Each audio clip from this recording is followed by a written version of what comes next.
जो बात कहते डरते हैं सब, तू वो बात लिख, इतनी अंधेरी थी न कभी पहले रात। लिख इनसे कसीदे लिखे थे वो, फेंक दे कलम, फिर खूने दिल से सच्चे कलम की सिफात लिख। जैसे कहते हैं ना, एक पेड़ है जावेद अख्तर, जो जैसे जैसे पुराना हो रहा है वैसे वैसे झुक भी जाता है, तो वो कोई ज़्यादा एटीट्यूड नहीं है उनमें, वो एक काफ़ी ठीक ठाक बैलेंस्ड पर्सनैलिटी है। कपिल देव जी का ऐसा है कि उनके एक फ्रेंड है मिस्टर वीरेंद्र, जो हमारे भी काफ़ी क्लोज फ्रेंड है। उन्होंने चंडीगढ़ आना था, तो इंडियन क्रिकेट टीम ने भी आना था, 83 के कुछ लोग थे। तो मेरे भाई का यहाँ एक कैफ़े है लैंडे में, कैफेटेरिया कंपनी के नाम से। अच्छा, ज़्यादा कॉलेज से निकल चुका है, MBA कंप्लीट हो चुकी है, इंजीनियरिंग कंप्लीट हो चुकी है, आप खुद एक इंजीनियरिंग के स्टूडेंट रह चुके हैं। आपके साथ भी कभी मे भी हो सकता है कि आपको भी जॉब में इशू आया हो उस वक्त। स्टडी में कुछ चेंज लगा? कौन सी जगह पे बेटर स्टडी हो रही है, साउथ में या नॉर्थ में? क्वालिटी स्टडी कहाँ पे है? देखो, स्टैटिस्टिक्स के हिसाब से देखा जाए तो साउथ में ज़्यादा इंजीनियरिंग कॉलेजेस हैं, ज़्यादा जॉब्स लगती हैं। आपको नहीं लगता कि क्रिएटिविटी का मतलब ही यही है कि आप जो चाहें वो कर सकते हैं बेसिकली, है ना? कोई बाउंडेशन नहीं है क्रिएटिविटी की। Welcome back to another podcast guys. इस एपिसोड में हमारे साथ हैं एक और खास गेस्ट, अंकुर मल्होत्रा जी, जो कि फाउंडर डायरेक्टर हैं ट्रिनिटी के। तो मैं वेलकम करना चाहूँगा सबसे पहले सर आपका। Thank you Sandeep, thank you for having me on the podcast.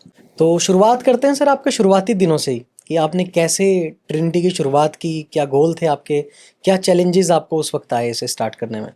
Correct. सो अगर मैं शुरुआत की बात करूं तो वी स्टार्टेड इन December 9, 2002।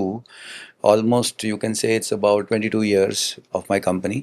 और इनिशियल जैसे भी आप स्टार्ट करते हो, तब ये फंडिंग का ज़माना तो था नहीं, सब कुछ बूटस्ट्रैप था, खुद ही स्टार्ट करना पड़ता था, खुद ही पढ़ाते थे, खुद ही बच्चों को करते थे। तो कोचिंग में हमने एक पैर डाला जो कि MBA कोचिंग थी। 2-3 साल में रियलाइज़ हुआ कि उसमें हम काफ़ी पीछे हैं मार्केट में, तो हमने कैंपस प्लेसमेंट का एक प्रोडक्ट तैयार किया कॉलेजेस के लिए। चितकारा, लांड्रा, लवली यूनिवर्सिटी, सारे के सारे कॉलेजेस में हमने एक प्रोडक्ट लॉन्च किया और वो बहुत सक्सेसफुल हो गया, और वो 10-12 साल ये सिलसिला चला। तो हमने ऑलमोस्ट 35 कॉलेजेस के साथ सॉफ्ट स्किल्स ट्रेनिंग की। बहुत सारे बच्चे इन्फोसिस, विप्रो, TCS, इन सारी कंपनीज में सेलेक्ट हुए। फिर टाइम चेंज हो गया, कॉलेजेस का रिसेशन आ गया। जहाँ पंजाब में 102 कॉलेज थे, वहाँ हार्डली कोई 10 या 15 कॉलेज रह गए। इन हाउस हो गई कोचिंग, और तो ये मार्केट चेंज हो गई। तो फिर हमने सोचा कि अब हमें कुछ नया करना है, तो हम स्कूल मार्केट में आ गए, और फाइनली हमने स्कूल मार्केट में लॉन्च कर दिया अपने ट्रेनिंग्स वगैरह। और कोविड के टाइम पे फिर क्या हुआ कि एक और चेंज आया, जब हमें स्कूल से फीडबैक आई कि आप अपने जो सेलिब्रिटी स्पीकर्स हैं उनको लेके आइए, मार्केट में उतारिए, और उनकी हम स्पीकर सेशंस करना चाहेंगे। तो वहाँ से जो दौर चला वो आज तक चला जा रहा है। अब हम टेड टॉक्स भी करते हैं, लिटरेरी फेस्टिवल्स भी ऑर्गेनाइज करते हैं, और टेड टॉक्स और दिस एंड दैट हम बहुत सारे स्कूल्स और कॉलेजेस में हम करते हैं। राइट। स्पीकर सेलिब्रिटी की आपने बात की, वो क्या चीज़ है सर? तो सेलिब्रिटी सेशंस का मतलब है, जो कॉलेजेस या स्कूल्स हमें बोलते हैं कि कोई एक्सपर्ट लेके आइए जर्नलिस्ट में या मीडिया में, या मे बी कोई लेके आइए जो एंटरप्रेन्योर है, जो शार्क टैंक में जीता हुआ है। तो हम उस तरह के लोग वहाँ पे लेके आते हैं, और फिर वो टॉपिक डिज़ाइन करते हैं, और फिर उसकी पूरी की पूरी पिच डिज़ाइन करते हैं, और फिर वो स्टूडेंट्स के सामने एक टॉक सेशन या मॉडरेटेड सेशन या पॉडकास्ट जैसे आजकल चल रहा है जो हम कर रहे हैं, उसके फॉर्म में वो हम सामने लेके आते हैं। तो बेसिकली आप एजुकेशनल इवेंट्स करवाते हैं? करेक्ट। तो ये स्कूल कॉलेजेस में भी करवाते हैं आप? एब्सोल्युटली, हमारे क्लाइंट्स हैं ही स्कूल्स और कॉलेजेस मोस्टली। ओके। तो we are basically connected to a large number of schools in North India and now other parts of the country also. और कुछ select universities के साथ भी हम काम करते हैं। तो अभी तक कितने कॉलेजेस और स्कूल्स के साथ आप कर चुके होंगे अभी तक? टोटल अगर मैं देखूं तो हमारे, जब हमने ट्रेनिंग्स कराई हैं तो we have worked with almost 35 colleges. और अगर मैं स्कूल्स की बात करूं तो हम ऑलमोस्ट 50-60 स्कूल्स के साथ कोई ना कोई फॉर्म में एसोसिएट हो गए हैं, या स्पीकर सेशन या टेड टॉक या लिटरेरी फेस्टिवल। सर कैसे अप्रोच करते हो आप अपने जो सेलिब्रिटीज़ होते हैं उन्हें? अभी तो आपका काफ़ी बड़ा नेटवर्क हो गया होगा, बट स्टार्टिंग फेज में जब आपने ये कंपनी स्टार्ट की होगी, जब आपने ये इवेंट, जो आपका सेलिब्रिटी इवेंट मैनेजमेंट जो आपने स्टार्ट किया होगा, तब कैसे आप अप्रोच करते थे इन लोगों को? सो उस तरह के रहता था कि हमें एक रिक्वायरमेंट आती थी कॉलेज से या स्कूल से कि हमें इस तरह का सेलिब्रिटी चाहिए जो यंग भी हो, एंटरप्रेन्योर भी हो, और उस तरह का जो भी रिक्वायरमेंट आती है, या जिसका टॉपिक AI है जैसे आजकल चला हुआ है। अच्छा। तो फिर हम उसको रिसर्च करके, कोई अपनी सर्च करके पूरा 5-10 ऑप्शंस देते थे, और वहाँ से सिलेक्ट होते थे। तो इस साइकिल में करते करते करते करते हमारा एक नेटवर्क बन गया। तो स्टार्टिंग हमने एक से ही की थी, तो आज हमारे पास 550 स्पीकर्स हैं जिनको हम वन फ़ोन कॉल में अप्रोच कर सकते हैं और उनको लेके आ सकते हैं। और इस 550 के अलावा भी अगर कोई हमें रिक्वायरमेंट आती है तो we go out and search for the right kind of speaker. Right. अभी तक सबसे फेमस पर्सनैलिटी कौन सी रही होगी जिसको आपने इवेंट में लेके गए हो आप? आई थिंक अगर मैं लिटरेरी फेस्टिवल की बात करूं चितकारा की, तो हमारा सबसे फेमस रहा है जावेद अख्तर साहब। और एजुथॉन की बात करूं तो Chetan Bhagat was one of the celebrities जो हम एजुथॉन 2.0 में लेके आए हैं। वैसे तो हम लेके तो बहुत लोगों को आए हैं, लीजा रे, इम्तियाज़ अली और Shobha De and Usha Uthup and so many others, Aman Gupta, Ashneer Grover, Ghazal Alagh. अगर मैं नंबर 1 बात करूं तो सबसे फेमस तो जावेद अख्तर रहे हैं और उसके बाद शायद चेतन भगत। काफ़ी सारे सेलिब्रिटीज़ से आप मिलते रहते हैं ना, तो आप खुद भी एक सेलिब्रिटी बन चुके हैं, क्योंकि सेलिब्रिटीज़ के साथ रहना एक अलग फीलिंग भी देता होगा कि हाँ आज मज़ा आ गया। हाँ, तो ऐसे वाला। ऐसा बड़ा कहा जाता है मुझे कि मेरे दोस्त कहते हैं यार तू सेलिब्रिटी बन गया, तू कभी उसके साथ है कभी उसके साथ है, तो फीलिंग आती है डेफिनेटली। और वो फीलिंग कंटिन्यूसली आ रही है 2-4 सालों से कि हम इधर जाते हैं इधर जाते हैं इधर जाते हैं, कभी कपिल देव के साथ, कभी किसी के साथ, कभी किसी के साथ। बट यहाँ तक आने के लिए there has been a very very disciplined and very very बहुत सारी सेक्रीफाइसेस इन्वॉल्व है। और दूसरी बात है कि उस चीज़ को मेंटेन करने को, उस लेवल को मेंटेन करने को भी it requires a lot of continuous effort. So इसलिए मैं वो कहता हूँ कि वो दिख रहा है जो, वो उस पर मत जाओ, उसके पीछे बहुत कुछ है। राइट। तो आप इतने सारे सेलिब्रिटी स्पीकर्स को क्यूरेट कैसे करते हो एक साथ? उसमें बेसिकली हम जैसे लिटरेरी फेस्टिवल की अगर मैं बात करता हूँ या एजुथॉन की भी बात करेंगे, तो हम लोगों को सबसे पहले एक थीम डिफ़ाइन करनी होती है कि थीम क्या होगी। तो हम थीम के ऊपर डिस्कशन करते हैं, 10-12 थीम सामने आती है, उसमें से एक चीज़, तो जैसे हमने एजुथॉन के लिए चुनी AI मीट्स ह्यूमैनिटी, तो उस थीम के अंडर फिर हम वेरियस टॉपिक्स डिसाइड करते हैं कि हमारा ये टॉपिक होना चाहिए, ये होना चाहिए, ये होना चाहिए। फिर टॉपिक्स के ऊपर हम पैनल डिसाइड करते हैं कि ये 5 या 6 लोग होने चाहिए इसमें, और फिर वो कौन कौन 6 लोग होने चाहिए वो डिसाइड होता है। तो वो एक सीक्वेंस का एक पूरा एक सीक्वेंस होता है कि स्ट्रक्चर्ड वे में हम उसमें डिसाइड करते हैं कि ये जो स्पीकर है इस टॉपिक के लिए सही फिट करेगा बिकॉज उसका बैकग्राउंड ये है। And of course we also see कि that speaker should be may be a TEDx speaker और may be he should be a known in his field, और उसकी कुछ क्रेडिबिलिटी होनी चाहिए। क्रेडिबिलिटी बहुत ज़रूरी है कि उसका कुछ वैल्यू होना चाहिए मार्केट। तो उस तरीके से फिर हम ये चीज़ें डिसाइड करते हैं। एंड ऑफ कोर्स उसमें आजकल जो एक और बन गया है क्राइटेरिया कि उसके इंस्टाग्राम पे फॉलोअर्स कितने हैं, अगर वो सेलिब्रिटी है, क्योंकि वहाँ से भी हमें कुछ आइडिया लग जाता है कि अगर कोई लेवल अच्छा है सेलिब्रिटी का तो ऑब्वियसली उसके कुछ फॉलोअर्स भी होंगे। अच्छा। तो वो भी एक क्राइटेरिया हो गया है, but then that is just secondary criteria. अच्छा। प्राइमरी हमें उसकी वैल्यू दूसरे तरीके से पता लग जाती है। इस पे बात कर सकते हैं सर कि आपने कपिल देव जी की बात की थी, हाँ एक छोटा सा किस्सा अगर आप सुनाएं कि कैसे मिले, कैसे क्या हुआ? सो कपिल देव जी का ऐसा है कि उनके एक फ्रेंड है मिस्टर वीरेंद्र, जो हमारे भी काफ़ी क्लोज फ्रेंड हैं। तो कुछ उन्होंने चंडीगढ़ आना था, तो इंडियन क्रिकेट टीम ने भी आना था, 83 के कुछ लोग थे। तो मेरे भाई का यहाँ एक कैफ़े है एटलांटे में, कैफेटेरिया इन कंपनी के नाम से। अच्छा। तो मैंने बस ही बोल दिया कि वहाँ पे हम उनको होस्ट कर सकते हैं, तो उन्होंने एग्री कर लिया। तो बस फिर वो वहाँ पे शाम को आए, डिनर के लिए आए, 2-3 घंटे बैठे। तो जब वो आए तो बड़े आराम से आए, साथ में चेतन शर्मा, अशोक मल्होत्रा, ये वो। लेकिन हम देख रहे थे कि वो बड़े आराम से खाना वाना खा रहे हैं और कोई देख नहीं रहा।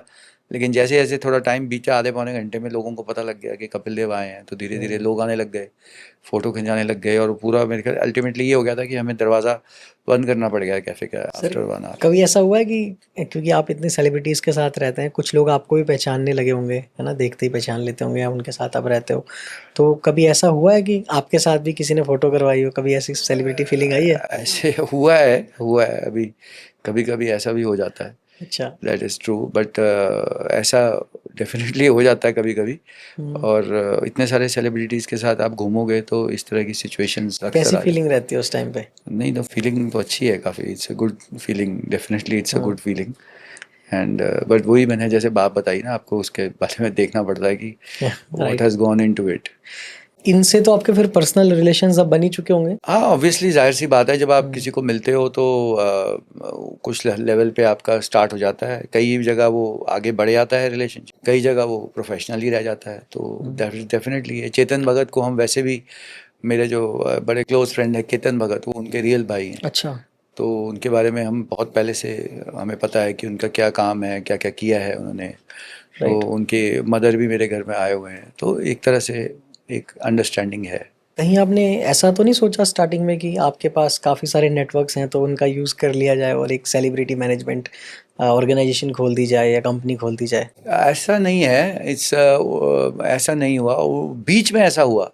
शुरू में तो हम एक एक करके ही कर रहे थे कि हमारा नेटवर्क तो था, चलो हम एक अच्छे स्कूल से कॉलेज से पढ़े हुए हैं, saint John's Punjab engineering college, तो नेटवर्क था। शुरू तो हमने इसीलिए किया शायद कि हम कुछ कर सकते थे, लेकिन हमने जब 1 2 3 4 10 किए तो हमारे को रियलाइज़ हुआ कि ये फील्ड में हम बना सकते हैं नेटवर्क। तो फिर हमने धीरे धीरे एफर्ट करके नेटवर्क बना है, क्योंकि ये जो सुपरस्टार सेलिब्रिटीज़ होते हैं, यहाँ तक पहुँचने के लिए आपको obviously you need a lot of things. आपके पास उस तरह का इवेंट होना चाहिए, नहीं तो ये लोग आएंगे नहीं। आपको उस तरह के लिए बात करने वाला कोई होना चाहिए जो इनसे बात करे, नहीं तो ये आएंगे नहीं। तो एक सर्टन फैसिलिटीज़ होनी चाहिए इनके लिए, नहीं तो नहीं आएंगे। तो जब तक आपके पास वो सारी चीज़ें नहीं हैं तो आपका उस लेवल का नेटवर्क नहीं बन सकता है। तो सर, जैसे आप इनको बुलाते हैं तो फंडिंग वगैरह का भी काफ़ी रहता होगा कि क्योंकि पुराने खिलाड़ी हैं ये लोग तो फंडिंग भी ज़्यादा लेते होंगे। वो है, एक बात है जिस इज ट्रू। जो अच्छे बड़े बड़े सेलिब्रिटीज़ होते हैं, they charge a lot of money and that varies a lot. I mean कोई बंदा 15 लाख भी ले लेता है और कोई 1 लाख में भी आ जाते हैं, कोई ऐसे भी हैं। तो बट द पॉइंट इज़ कि वो that is part of the story. तो कुछ ऐसे हाईली प्रोफेशनल लोग हैं जो सिर्फ पैसे से ही आते हैं, because that's how they work.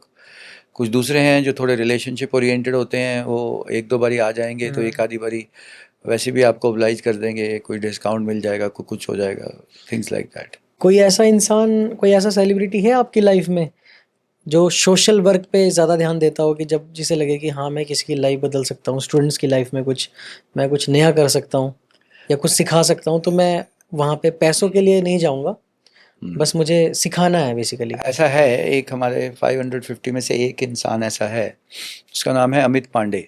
अच्छा। उसको हम ह्यूमन चार्जर भी कहते हैं। वो टेड ओके। स्पीकर है, 6 7 टाइम्स टेड स्पीकर है, हमारे सारे स्कूल्स कॉलेजेस में सेशन लेता है और वो पैसे चार्ज नहीं करता है। अच्छा। वो कहता है कि ये मेरे 2 3 कंपनीज में चला रहा हूँ, वहाँ से मेरी सैलरी आ रही है, तो वो आएगा तो उसका आप होटल स्टे कर दो, we will not charge single penny. So एक ही अच्छा। इंसान हमें मिला है अभी तक 550 में से जो तो इस तरह लोग का है। पसंद करते हैं उन्हें, मतलब हाँ, इज़ चाहते वेरी हो? पॉपुलर, तभी आता है वो। इज़ वेरी अच्छा। पॉपुलर, बहुत अच्छा बोलता है वो। इनफैक्ट वो अगर चार्ज भी करना चाहे तो कर सकता है, ओके। बट वो नहीं करता है, और वो ही उसने अपना बनाया हुआ है पॉलिसी।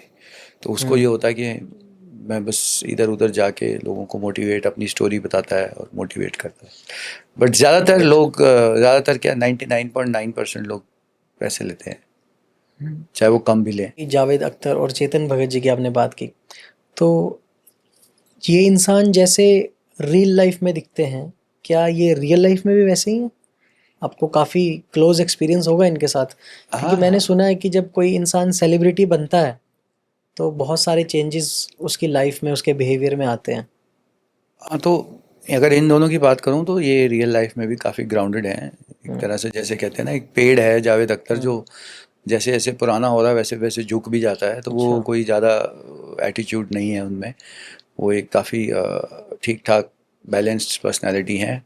चेतन भगत की भी हम बात करें तो is a very balanced person. But yes, there are people and there are celebrities who have a lot of attitude and तो वो आपको कहीं ना कहीं टॉलरेट करना पड़ता है। उनके अलग अलग इश्यूज होते हैं और अलग अलग चीज़ें सामने आती हैं। But then you have to think कि लार्जर इवेंट के पर्पज से कि किस तरह मैनेज करना है, उस चीज़ को कैसे हैंडल करना है। कभी कोई फनी और या फिर ऐसा अजीब मोमेंट रहा है, कभी कभी किसी सेलिब्रिटी ने कुछ कर दिया हो वहाँ पे आके, मतलब कुछ ऐसी बात कर दी हो ये नहीं करनी चाहिए थी, ऐसा कुछ रहा है कभी कोई फनी? हाँ, ऐसे बिल्कुल रहते हैं, इंसिडेंट्स हो जाते हैं। I mean, कभी ना कभी आशीष विद्यार्थी जी स्टेज पे गए, उन्होंने कभी कोई बात कर दी ऐसी। और भी मुझे 2 4 केसेस याद आ रहे हैं कि कहीं ना कहीं हो जाता है ऐसे। I mean people do talk, तो बट उसी के लिए फिर एडिटिंग है, उसी के लिए फिर बाकी चीज़ें हैं। नहीं, कभी मतलब ऑफ कैमरा पीछे बैक स्टेज में कभी कोई हंगामा हो गया हो, ऐसा होता है कभी वैसा? ऐसा ऑफ स्टेज में, हाँ, हंगामा हंगामा ऐसे हो जाता है, बिल्कुल होता है। हम्म। कई बारी, एक बारी ऐसा हुआ था कि एक हमारा ऑथर था, वो उषा उत्थप के बाद उसका नंबर आ गया तो वो बहुत ही नाराज़ हो गया कि यार ये क्या हो रहा है, स्टेज छोड़ के भाग गया वो अपनी जगह कि मेरे को आपने इतना अच्छा परफॉर्मेंस के बाद डाल दिया, मेरे को कोई सुनेगा ही नहीं। अच्छा। तो फिर हमने बड़ी मुश्किल से समझाया उस आदमी को और बैठे उसके साथ 1 घंटा, फाइनली किसी और को भेजा उसकी जगह, और उसके लास्ट में फिर उसका हमने सेशन रखा। अच्छा। तो ऐसे हो जाता है कई बारी, लोग नाराज़ हो जाते हैं कि मेरा सेशन पहले क्यों नहीं है, उसका क्यों सेशन पहले है। तो ये सब चीज़ों का भी हमें ध्यान रखना पड़ता है कहीं ना कहीं। तो ये आर्टिस्ट के बीच में भी रहता है कि वो आर्टिस्ट मुझसे ज़्यादा बढ़िया परफॉर्म करके चला गया, उसके बाद अब मैं क्या करूँगा? हाँ, तो वो हो वही यही हुआ था उसमें कि वो एक आर्टिस्ट जो है वो उषा उत्थप तो नेशनल लेवल की परफॉर्मर है, उसने ज़बरदस्त परफॉर्मेंस दी, तो उसके बाद जो भी आएगा तो कोई ध्यान देगा ही नहीं, आधे लोग तो उठ के भाग गए। तो वो चीज़ कभी ना कभी हो जाती है ऐसे। और बाकी तो जनरली ये सब चीज़ें आर्टिस्ट के बीच में क्या है क्या नहीं है वो बहुत ज़्यादा टाइम सामने तो नहीं आएगा, बट कुछ केसेस ऐसे हैं जहाँ पे वो सामने भी आ जाता है। आपको चेतन भगत जी की कोई बात याद है जो मतलब आपके दिमाग में घर कर गई हो? चेतन भगत के बारे में जो मुझे एक्चुअली सबसे चीज़ पहले याद आती है वही है कि जो उसकी मैंने मूवी देखी थी 3 इडियट्स, और जो वो 5.1 जो बुक देखी थी, और जिस तरह से उन्होंने वो बुक लिखी, और वो पहली बुक थी जो इस तरह से मूवी में आई और आमिर खान ने उसको all over the world famous कर दिया, और वहाँ से उनकी ग्राफ बहुत ऊपर चली गई। सो मुझे जो उसके बारे में जो चीज़ एक सामने आती है कि he is a kind of a risk taker, मतलब जॉब छोड़ के उसने बोला कि नहीं मैंने ऑथर बनना है। फिर अब उसने रिसेंटली पॉडकास्ट शुरू कर दी अपनी, तो सारे अच्छे अच्छे लोग आ रहे हैं उनके पॉडकास्ट में। फिर आर्टिकल्स वो लिखते हैं न्यूज़पेपर मैगजीन में, और आईआईटी और आईआईएम में उनका शायद फर्स्ट रैंक था, और उसके बावजूद वो एक ऑथर की लाइफ पसंद कर रहे हैं, और now he is of course making a lot of money as well.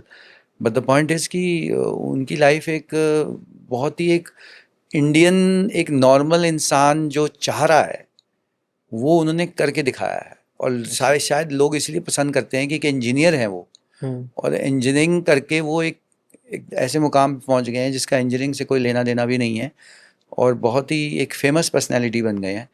तो एक आम इंजीनियर की तरह थे वो, और वो खुद ही कहते हैं। तो उस तरीके से अगर हम देखा जाए तो he is quite an inspirational figure to lot of people. Sir आप भी तो इंजीनियरिंग बैकग्राउंड से, और आपने भी इतना बड़ा मुकाम हासिल किया, आज आप 550 प्लस सेलिब्रिटीज़ के साथ आपका उठना बैठना हो चुका है, आपने उनके साथ इवेंट्स किए हैं, आप इस मुकाम तक पहुँचे हैं कि आप इतने सेलिब्रिटीज़ को डील कर रहे हैं, इतने सेलिब्रिटीज़ को मैनेज कर रहे हैं, इंजीनियरिंग बैकग्राउंड से हैं। तो आप भी, जो आपका इंजीनियरिंग था, मुझे लगता है आप सीएससी से हैं? नहीं, मैं मैकेनिकल मैकेनिकल से हैं। तो आप भी मैकेनिकल बैकग्राउंड से होकर आज आप एक ऐसी कंपनी चला रहे हैं जिसका कोई लेना देना ही नहीं है इंजीनियरिंग से। एब्सोल्युटली यस, ये बिल्कुल ठीक है। मैंने भी इंजीनियरिंग से ही स्टार्ट किया था, 2 साल टाटाज में जॉब करके, फिर और बड़ा कुछ करके, और धीरे धीरे अब इस फील्ड में हम आ गए हैं। तो यस, आज की डेट में देखा जाए तो बिल्कुल एक 180 डिग्रीज टर्न है। और या बट आई थिंक सो यही आजकल की इकोनॉमी के बारे में एक अच्छी बात है कि we can choose to be what we want to be. धीरे धीरे हम अपना रास्ता निकाल सकते हैं। जहाँ रही बात, एक्चुअली इंजीनियरिंग का मतलब सिर्फ ये होता है कि उस वक्त आपके पास एक एनालिटिकल स्किल है, राइट। वो एनालिटिकल स्किल जो है वो आपके पास है, अगर वो है तो वो आपको हर जगह काम में आएगी। तो वो बिज़नेस में भी काम में आएगी, वो आपको पॉडकास्ट में भी काम में आएगी, वो आपको हर जगह काम में आएगी। तो उसी स्किल सेट को लेके हमने आइडेंटिफाई की कि कौन सी अपॉर्चुनिटी हमें लग रहा है कि जहाँ पे हम मैक्सिमम वो स्किल यूज़ कर सकते हैं। तो वो जैसे जैसे सामने सामने आती रही और अपॉर्चुनिटी, हम उस तरफ जाते रहे और यहाँ तक हम पहुँच गए। वैसे मैंने बहुत जगह ऐसा देखा है कि जो इंजीनियर्स होते हैं, ज़्यादातर 90% इंजीनियर्स अपनी जॉब छोड़ के कुछ और ही करते हैं, मतलब उनकी दिशा कुछ अलग ही हो जाती है। करेक्ट, ये है, दिस इज़ ऑल्सो ट्रू कि बहुत सारे इंजीनियर्स जो हैं वो they want to do something else, because उनको लगता है कि इंजीनियरिंग इज़ वेरी मोनोटोनस और boring and this and that, जो एक बना हुआ है इंजीनियरिंग के बारे में धारणा बनी हुई है, और जो कि कुछ हद तक ट्रू भी है। जब आप जाते हो शॉप फ्लोर पे या जो भी आप काम करते हो तो वो कई बार मोनोटोनस भी हो जाता है, और तो उनको लगता है कि कोई ना कोई क्रिएटिव काम करो। तो अब लेकिन उसमें बहुत सारे लोग रिस्क नहीं ले पाते। चेतन भगत जैसे कितने मिलेंगे आपको, हमारे जैसे कितने मिलेंगे, तो वो बहुत कम होता है। तो इसलिए वो सबसे मेन चीज़ होता है कि रिस्क लेना। आपको जॉब छोड़ के एक चीज़ में जंप करना is one of the most difficult things. उसके बाद तो खैर हो ही जाता है। So I think that is the main thing here. आप अपने काम में क्रिएटिविटी और एजुकेशन को साथ में कैसे मैनेज करते हो? सो ऐसे है कि एजुकेशन एक ब्रॉडली एक फ्रेमवर्क है जो हमें मिला हुआ है, एजुकेशनल इंस्टीट्यूट्स, एजुकेशनल चीज़ें, उसके अंदर जो पॉलिसीज़ हैं और एक फ्रेमवर्क है जिसमें हम काम कर रहे हैं, अगर मैं ऐसे समझाने की कोशिश करूं तो। और उसमें फिर ये स्पीकर सेशंस हैं, टेड टॉक्स हैं, ये यहाँ पे हमें क्रिएटिविटी का स्कोप भी है। बट वो जैसे मैंने पहले भी शायद बोला कि क्रिएटिविटी जो है वो 100% फ्रीडम नहीं होती है, तो उसमें भी आपको कई कई चीज़ों का ध्यान रखना पड़ता है। तो क्रिएटिव स्पीकर्स भी आते हैं, अब स्पोकन वर्ड आर्टिस्ट भी आते हैं हमारे पास जो बहुत ही क्रिएटिव लोग होते हैं, उनको आप बहुत सारी फ्रीडम देते हो, बट आपको ज़रूर ध्यान रखना पड़ता है कि आपके ऑडियंस क्या है। अब यंग लोग बैठे हैं ऑडियंस में, तो वहाँ पे क्या वो बोल सकते हैं, क्या वो नहीं बोल सकते, तो वहाँ पे एक लाइन है, बड़ी थिन लाइन है, तो उस चीज़ का आपको एक ध्यान रखना पड़ता है। वहाँ पे हमारी एक एजुकेशन और क्रिएटिविटी की हमें एक बैलेंस मेंटेन करना पड़ता है कि कम्प्लीटली अगर हम फ्रीडम सोचें तो वो एग्जिस्ट नहीं करती। आपको नहीं लगता कि क्रिएटिविटी का मतलब ही यही है कि आप जो चाहें वो कर सकते हैं बेसिकली, है ना? कोई बाउंडेशन नहीं है क्रिएटिविटी की। और वहाँ पे फिर अगर आज की बात की जाए तो आप कॉलेजेस में करवा रहे हैं, स्कूल्स में करवा रहे हैं, चलो स्कूल्स में बच्चे छोटे भी होते हैं, कॉलेज में लगभग लगभग सारे अडल्ट्री में हो चुके होते हैं, बच्चे अडल्ट हो चुके होते हैं। तो वहाँ पे कुछ ऐसे चीज़ों को सेंसर भी किया जाता है जो नॉर्मली जब वो लोग करते होंगे, जैसे चेतन भगत जी हैं, जावेद अख्तर जी हैं, जब ये लोग कहीं पे कोई बात करते हैं, अलग से कोई मतलब इवेंट करते हैं, तो वहाँ पे वो ज़्यादा खुल के बोल पाते होंगे, अपनी लाइफ के एक्सपीरियंसेस को बहुत डीप बता पाते होंगे। और वहीं स्कूल कॉलेज की जब बात आती है तो वहाँ पे उन्हें बाउंडेशन फील होती होगी कि यहाँ पे सेंसर किया गया कुछ चीज़ों को। ऐसा फील हुआ आपको कभी? ऐसा तो नहीं फील हुआ, बट जो आपका ओरिजिनल क्वेश्चन का आंसर ये है कि जो कोई भी ये स्पीकर्स की जैसे आप बात कर रहे हो, जावेद अख्तर, चेतन भगत या कोई भी हो, तो कहीं ना कहीं उनको ऑडियंस की सेंसिबिलिटी का तो ध्यान रखना ही पड़ता है। जो वो एक अगर आप ऑडियंस की सेंसिबिलिटी का ध्यान नहीं रखोगे तो कहीं ना कहीं वो कंट्रोवर्शियल हो जाता है, जो ऑर्गेनाइज़र है उसके ऊपर बैकलैश भी हो सकता है। तो वो चीज़ों का तो आपको ध्यान रखना ही पड़ेगा। There is no such thing as 100% freedom of speech. 100% अगर आप सोचो कि उनको जो मर्जी बोलना का अलाउ कर दो या जो भी है, वैसे नहीं हो पाता। वो खुद ही नहीं बोलेंगे, पहली बात तो वो खुद ही समझदार लोग हैं, वो कभी ऐसे एक लाइन वो खुद ही नहीं क्रॉस करेंगे। तो आप कहीं भी देख लो इनकी स्पीचेस, आप किसी फोरम में भी देख लो, कहीं चले जाओ आप, they will never cross a certain line. So वो जो लाइन है वो डेकोरम जिसको हम कहते हैं कि एक सोसाइटी का एक फैब्रिक है, वो आपको मेंटेन हल्का सा करना पड़ता है। उसके अंदर आप जितना मर्जी फ्रीडम कर सकते हो, और आप फ्रीडम कर सकते हो, आपको बहुत सारी चीज़ें का स्कोप होता है हमारे पास करने का, वो आप कर सकते हो। ह्यूमर डाल सकते हो, आप इंटरेस्टिंग बना सकते हो चीज़ को, आप एग्जाम्पल दे सकते हो, आप स्टोरी टेलिंग कर सकते हो, आप डांस कर सकते हो, कुछ भी, लेकिन with in the boundaries of decorum. वो बाउंड्री ऑफ डेकोरम जो है, अब वो हर जगह अलग अलग होती है। कॉलेज में अलग होती है, और हो सकता है साउथ इंडिया के कॉलेज में अलग हो, नॉर्थ में अलग हो, बॉम्बे की डेकोरम हो सकता है कुछ चीज़ें अलाउ कर दें। तो अभी आपको पता ही है पीछे कई इंसिडेंट्स हुए हैं पॉडकास्ट वगैरह के साथ भी, आपको आइडिया है ही है। Right right right. आपने कुछ चेंज पाया है पहले के मुकाबले में और अब? क्योंकि आजकल अगर आप देखेंगे इन इवेंट्स को, जो भी एजुकेशनल के नाम पे इवेंट होते हैं, वहाँ पे नाच गाना ज़्यादा होता है और कुछ काम की बातें जो है बच्चों के काम आ सके वो कम होती हैं थोड़ी। देखो ये बात अगर आपके मन में आई है तो कहीं ना कहीं हो सकता है कि ये ट्रू भी हो, बट आई वुड से कि ऐसा नहीं। हम we try to make the events educational plus entertaining, जिसको हम कहते हैं एजुटेनमेंट। तो हम वो ज़रूर कोशिश करते हैं कि एजुटेनमेंट की तरफ जाएं थोड़ा सा। तो हमारे भी इवेंट का नाम एजुथॉन है, तो उसमें एंड में हम कई बार छोटा सा म्यूज़िक का पीस भी डाल देते हैं, कुछ ऐसी इंटरेस्टिंग कॉन्वर्सेशंस भी डालते हैं। बट द पॉइंट इज़ कि एजुकेशन और एंटरटेनमेंट को मिक्स किया जा रहा है to make it more interesting. वो कई जगह सक्सेसफुल भी होता है, बट अगर सिर्फ आप उसमें एंटरटेनमेंट ही एंटरटेनमेंट डाल दो तो फिर एजुकेशन का पर्पस डाइल्यूट हो जाता है। और अगर कोई लोग कॉलेज जो है, कोई भी स्कूल अगर ऐसा कर रहा है, तो फिर ऑब्वियसली वो स्ट्रैटेजी जो है डाइल्यूट कर रही है जो पर्पस है एजुकेशन का। तो अगर आपने बच्चों को सिर्फ एंटरटेन ही करना है, म्यूज़िक ही दिखाना है और ऐसी ऐसी चीज़ें ही करनी है, तो फिर उसमें एजुकेशन कहीं ना कहीं बैक सीट ले सकता है। तो that I think is the main thing here. आपको लगता है कि अब एजुकेशन पॉलिसीज में कुछ चेंज आना ज़रूरी है? देखो ये तो एक कांस्टेंट फीचर रहा ही है। अब जब से ये एनईपी वगैरह स्कूल्स में लॉन्च हुई है, नेशनल एजुकेशन पॉलिसी, तो काफ़ी चेंजेस आ भी रहे हैं। ऐसा नहीं है कि बहुत सारे चेंजेस आ भी रहे हैं, बट बहुत सारी चीज़ें एक्चुअली जो चेंजेस हैं वो गवर्नमेंट की तरफ से हम बहुत बारी वेट करते रहते हैं, बट एक्चुअली में बहुत सारे चेंजेस जो प्राइवेट प्लेयर्स हैं वो लेके आ सकते हैं। जैसे कि चितकारा यूनिवर्सिटी ने एक बहुत अच्छी यूनिवर्सिटी बना ली है प्राइवेट में, डास एंड ब्राउन स्कूल एक स्कूल बना रहे हैं इंटरनेशनल, और भी आप देखेंगे अगर कोई प्राइवेट जो बॉडीज़ हैं वो बहुत कुछ they are trying to do something very different. Lead school है, और so many things are, so many players are there. तो वो प्राइवेट जो प्लेयर्स हैं वो बहुत ही रेडिकल और बहुत ही जल्दी चेंजेस भी ला रहे हैं और इनोवेशन भी कर रहे हैं। तो अगर उनको थोड़ी फ्रीडम दी जाए, प्राइवेट प्लेयर्स को फ्रीडम दी जाए, तो वो शायद ज़्यादा बदलाव ला सकते हैं। पर आपको ऐसा नहीं लगता कि इंडिया जैसी कंट्री के अंदर प्राइवेट कॉलेजेस में पढ़ना काफ़ी लोगों का सपना भी होता है कि मैं इस यूनिवर्सिटी में पढ़ना चाहता हूँ, बट फीस बहुत ज़्यादा है ना? तो वहाँ पे आपको नहीं लगता कि कुछ बच्चे रह जाएंगे वो अपॉर्चुनिटी को हासिल करने से? ये है शायद कहीं ना कहीं कि ये मुझे लग रहा है कि बिकॉज ऑफ द फैक्ट कि मेनली जो आप बोल रहे हो कि ये बात सही है कि फ़ीस थोड़ी बढ़ गई है प्राइवेट की ओवर द लास्ट 5-10 ईयर्स। तो कहीं जगह इंजीनियरिंग की फ़ीस 10 लाख है, कहीं जगह 20 है, कई जगह 30, कई जगह 40 ही है। अभी कल ही हम किसी के लिए फ़ीस चेक कर रहे हैं। तो अब अगर एवरेज फ़ीस ही आपकी 15-20 लाख रुपया है, तो बहुत सारे पेरेंट्स उस चीज़ को शायद अफोर्ड नहीं कर सकते।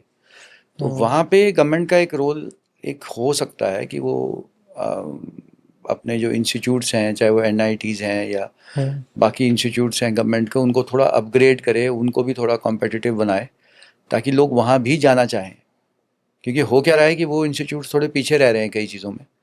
तो दैट इज़ ट्रू, कहीं ना कहीं फ़ीस जो है वो काफ़ी ज़्यादा है प्राइवेट इंस्टीट्यूट्स की। उस बात से मैं सहमत हूँ। पर फीस के साथ साथ अगर वो एजुकेशन पे ध्यान दें तो ज़्यादा बेटर नहीं होगा? क्योंकि फीस तो इतनी ज़्यादा हो चुकी है। आप प्लेसमेंट्स करवाते रहे हैं, स्टार्टिंग में हमने बताया था कि आपने 10 साल दिए हैं इस काम को, है ना, प्लेसमेंट्स को, करेक्ट। और आपने ट्रेनिंग्स करवाई हैं बच्चों को, है ना, Right. कंपनीज के साथ मिलके। राइट। तो उस वक्त में और आज के वक्त में आपको ऐसा फील हुआ कभी कि कॉलेजेस ने ये एंटरटेनमेंट पे तो ध्यान ज़्यादा किया ही किया, साथ के साथ एजुकेशन पे भी ध्यान कम कर लिया, साथ के साथ एजुकेशन भी जो है उतनी क्वालिटी नहीं रही अब, सिर्फ कॉलेजेस में पेपर या एग्ज़ाम क्लियर करने में ही ज़्यादा ध्यान रहता है, ठीक है, अटेंडेंस पूरी करने में बहुत ज़्यादा ध्यान रहता है। आपको पता ही होगा कॉलेज में आजकल अटेंडेंस का बहुत बड़ा रोल है। अटेंडेंस नहीं पूरी हुई तो बच्चों को बैठने देंगे एग्ज़ाम में, ऐसा कुछ। ये देखो, ये अभी बात तो ठीक है आपकी कि शुरू में कॉलेजेस में जब ये प्लेसमेंट का दौर शुरू हुआ 2005 में, तो हज़ारों कॉलेज थे इंडिया में। अब उसमें से 20-30-40% बंद हो गए हैं। तो जिन्होंने क्वालिटी पे ध्यान दिया वही सरवाइव कर रहे हैं, और जिन्होंने सिर्फ शुरू में इंफ्रास्ट्रक्चर खड़ा कर लिया और बच्चे भर लिए, वो कॉलेजेस आज की डेट में ऑलमोस्ट नॉन एग्जिस्टेंट हो चुके हैं। तो नाम मैं लेना नहीं चाहूँगा, बट सभी को पता है इस बारे में। पंजाब में 102 कॉलेज थे, अब शायद 10-15 ही काम के कॉलेज रह गए हैं। तो वो जो चीज़ है, वो क्वालिटी फोकस बहुत कम लोगों का था, बट वो हर इंडस्ट्री में होता है। वो आप किसी भी इंडस्ट्री में देख लो, इतनी सारी चीज़ें खुलती हैं, उसमें से हार्डली 5 या 10% सक्सेसफुल होती हैं। तो वो सिर्फ एजुकेशन में नहीं है, वो बाकी इंडस्ट्रीज़ में भी। अगर देखा जाए तो कॉलेजेस आपने बताया कि 102 थे पंजाब में, हाँ। पंजाब में 10 रह गए। हाँ, 10-15 शायद आपको फिर ये आंकड़ा भी पता होगा कि उनमें से बहुत सारे कॉलेजेस अच्छे थे जो लैक ऑफ एडमिशन्स की वजह से बंद हुए हैं, जहाँ पे उनको फैसिलिटीज़ नहीं दी गई कॉलेज को, या फिर बड़े कॉलेजेस जो शार्क बन चुकी थी और छोटे कॉलेज को वो खा गए। आपको नहीं लगता कि ये भी एक बड़ा फैक्टर है? वो फैक्टर है, लेकिन अगर आप शुरू में देखो कि 102 कॉलेज थे, उसमें से जो प्लेसमेंट्स पे ध्यान दे रहे थे या बच्चों को क्वालिटी पे ध्यान दे रहे थे, वो ही अल्टीमेटली बड़े हुए, वो ही शार्क भी बने, क्योंकि उनका सही रास्ता था।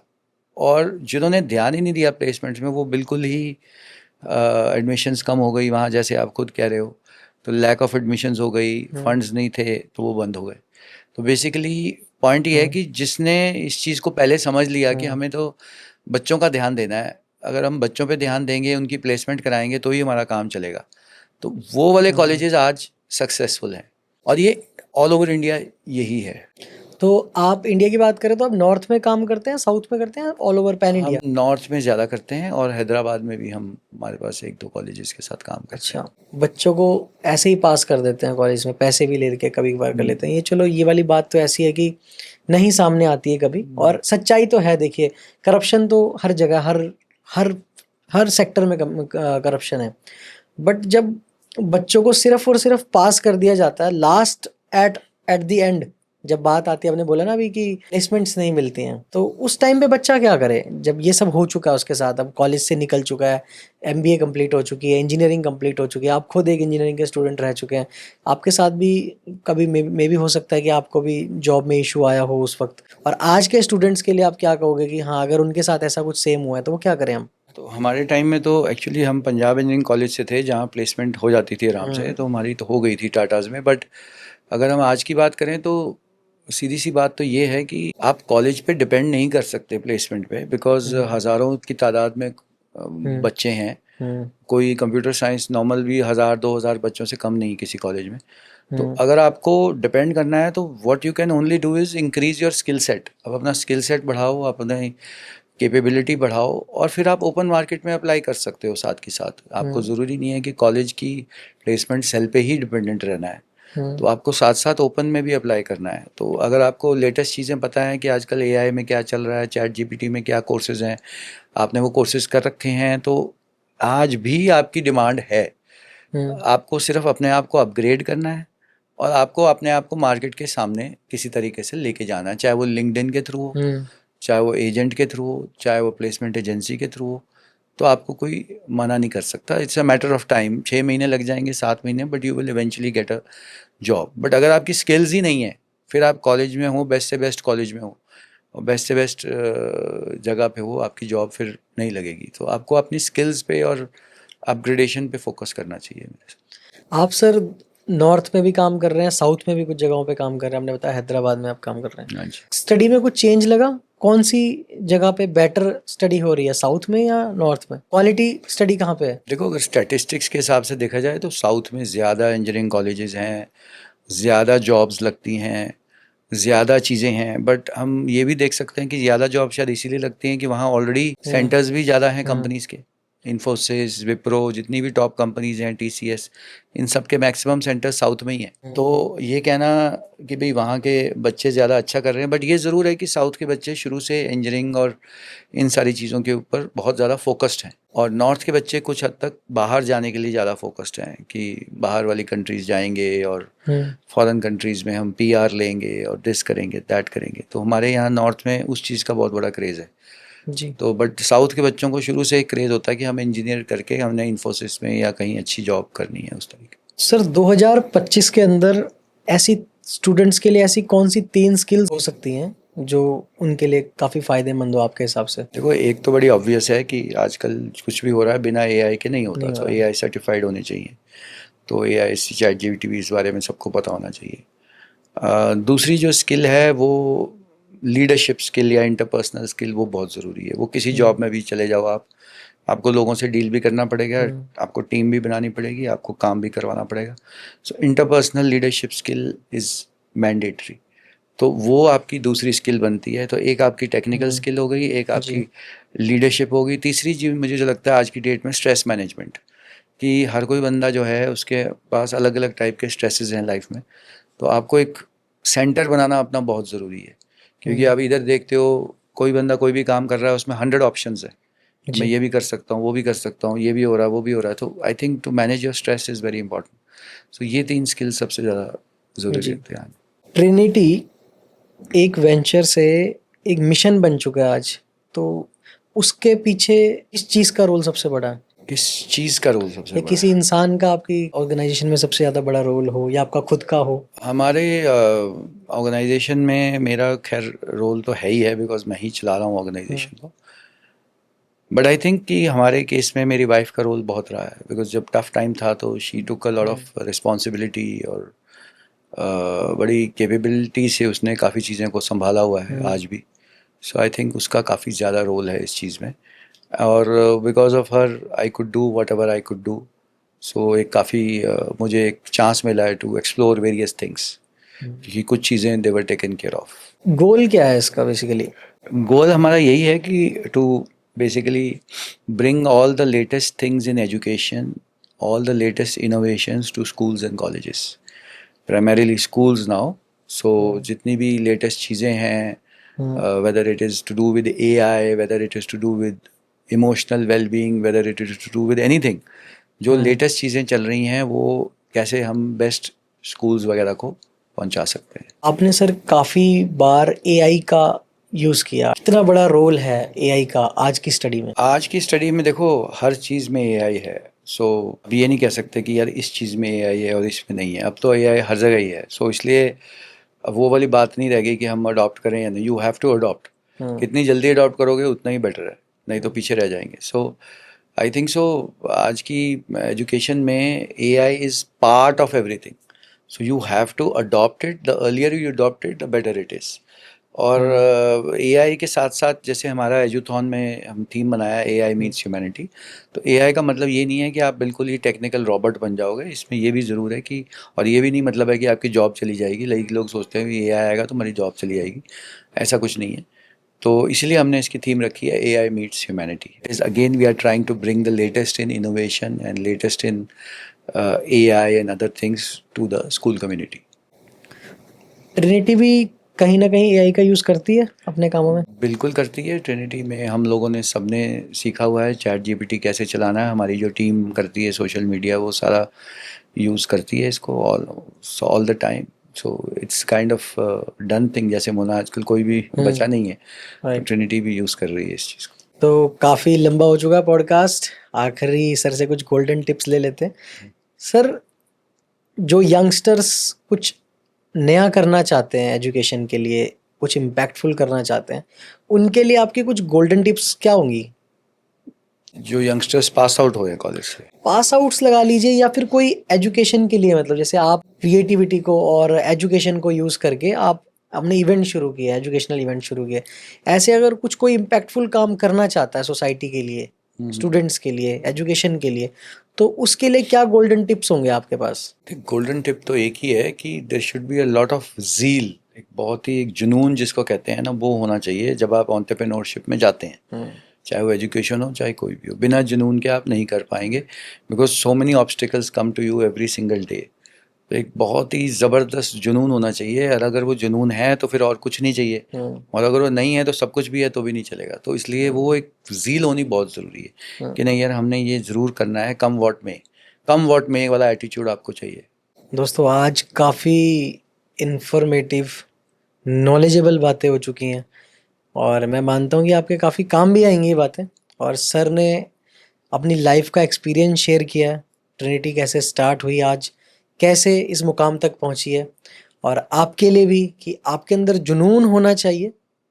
काम आप कोई भी करिए, कुछ भी करना चाहते हैं अगर लाइफ में, तो हार मत मानिए बेसिकली. और इंजीनियरिंग के स्टूडेंट है तो बिल्कुल मत मानिए. ना, इंजीनियरिंग का स्टूडेंट हार तो नहीं माननी चाहिए कभी. जब एक सेमेस्टर के अंदर 36 एग्जाम दे सकते हैं, वो पास कर सकते हैं, तो आप लाइफ में मुझे लगता है कि कोई भी काम कर सकते हैं. ना, एक रात पहले पढ़ के आप पास हो सकते हैं, वो भी मैथमेटिक्स जैसे सब्जेक्ट्स में. तो आप कुछ भी कर सकते हैं. बाकी आज सर से बात करके, अंकुर जी से बात करके बहुत अच्छा लगा. Thank you so much sir, आपने अपना वैल्यूएबल टाइम हमें दिया. मुझे लगता है काफ़ी लोगों के लिए आप आइडल होंगे, काफ़ी लोगों के लिए आप आज आइडल बन चुके होंगे. मोटिवेशन काफ़ी लोगों को आज मिलने वाला है. और आपकी लाइफ भी काफ़ी इंटरेस्टिंग रही है स्टार्टिंग से एज ए इंजीनियर, और उसके बाद आप जिस फील्ड में हैं, जो आप करते हैं, वो काफ़ी यूनिक है. और मुझे लगता है कि ये हमारी सोसाइटी को भी काफ़ी अच्छा इम्पैक्ट दे रहा है.